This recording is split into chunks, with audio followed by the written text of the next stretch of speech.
নববর্ষ ঘিরে বাঙালিয়ানার পরিচয় খানিকটা রসনাবিলাসেও। নানা পদের খাবারের সঙ্গে নববর্ষে বাঙালির রসনার উপাদেয় ইলিশ মাছ শীর্ষপদ। নববর্ষের আগে সাপ্তাহিক ছুটির দিন পাওয়ায় অনেকেই করছে নববর্ষের রসনার বাজার। সেখানে চাহিদা বেড়েছে ইলিশের। 1 কেজি ওজনের ইলিশ বিক্রি হচ্ছে 2000 থেকে 2200 টাকায়। তবে 5টি অভয়াশ্রমে ইলিশ ধরা নিষিদ্ধ হলেও সাগরে চলমান থাকায় বাজারে এখনো সরবরাহ ভালো। এই সপ্তাহে ইলিশের চাহিদা বাড়ে নাই হিসাবে মাছের রেটও কম আর কাস্টমারও কম। গত সপ্তাহে বিক্রি করছি 2200-2300, আজকে বিক্রি করতে 1900-2000।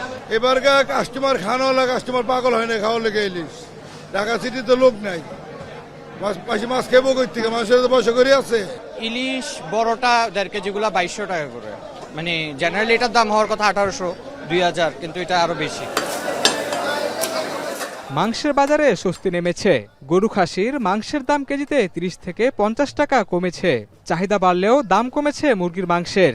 ব্রয়লার ও সোনালী মুরগির দাম কেজিতে কমেছে 15 থেকে 20 টাকা।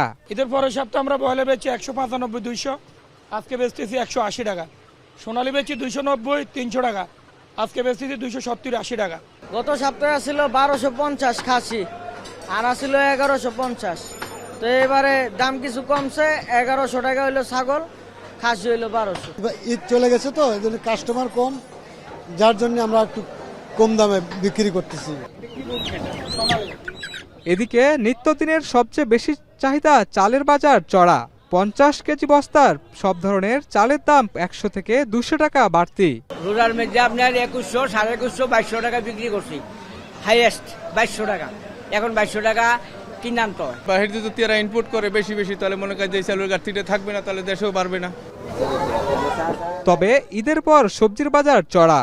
প্রায় সব ধরনের সবজির দাম কেজিতে 10 থেকে 20 টাকা বেড়েছে বলছেন ব্যবসায়ীরা। কয়েকটা সবজির দাম একটু তুলনামূলক একটু বাড়ছে, কয়েকটা আগের মতনই আছে, আবার কয়েকটার দাম মানে আগের চেয়ে একটু কমছে। রোজার চেয়ে কিছুটা একটু বেড়েছে মনে হচ্ছে আমার কাছে।